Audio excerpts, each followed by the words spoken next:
Hello everyone, देखिए अब कुछ न्यूमेरिकल्स करते हैं रिफ्रैक्टिव इंडेक्स से रिलेटेड। तो ये देखो, जो क्वेश्चन नंबर 1 है इसमें क्या कहता है, the refractive index of glass is 3/2। Refractive index है ग्लास का कितना, 3/2, and refractive index of water is 4/3 and find the refractive index of glass with respect to water. तो ये तो बहुत ही ईजी क्वेश्चन है।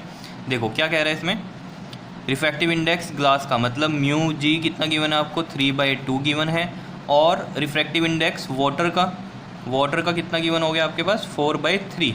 अब आपको जो रिफ्रैक्टिव इंडेक्स निकालना है वो किसका निकालना है, देखो जो यहाँ पर आपके पास रिफ्रैक्टिव इंडेक्स है वो किसका निकालना है, ग्लास का विद रिस्पेक्ट टू वाटर। तो हम ऐसे ही लिखेंगे ग्लास का विद रिस्पेक्ट टू वाटर। और इसका मतलब क्या होता है, लाइट कहाँ से गई, वाटर से ग्लास में गई है। क्या इतनी बात क्लियर है या नहीं है? ठीक है, तभी हम बोलते हैं refractive index of glass with respect to water. तो ये इस तरीके से अगर हमने लिख दिया तो इसका मतलब क्या होता है, वाटर से ग्लास में लाइट रह गई है। क्या इतनी बात क्लियर है, समझते हो ये चीज़ें?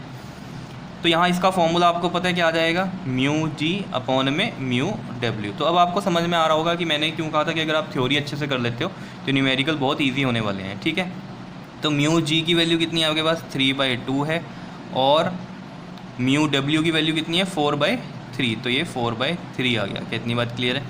अब इसको देखो सॉल्व कैसे करेंगे, 3/2 यहीं रहने दिया हमने, अब 4/3 ऊपर लेके जाना है तो ये पलट जाएगा, 3/4 हो जाएगा। कितनी बात क्लियर है या नहीं है, बताओ?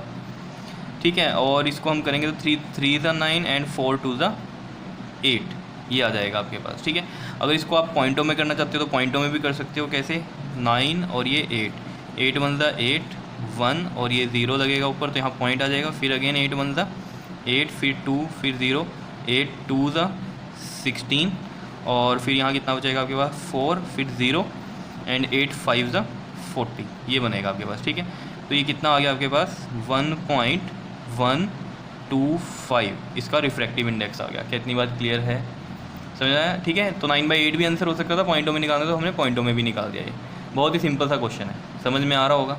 ठीक है, तो देखो ये तो बहुत सिंपल था, आगे आगे आपको थोड़े से और अच्छे क्वेश्चन मिलते चले जाएंगे। ठीक है, लेकिन वो सब तब होंगे जब आपने थ्योरी बहुत अच्छे से करी है इसकी। ठीक है, तो जिन्होंने नहीं की है वो पहले थ्योरी देख लो एक बार, तो ये फिर क्वेश्चन आपको बहुत ईजी लगेंगे आगे के।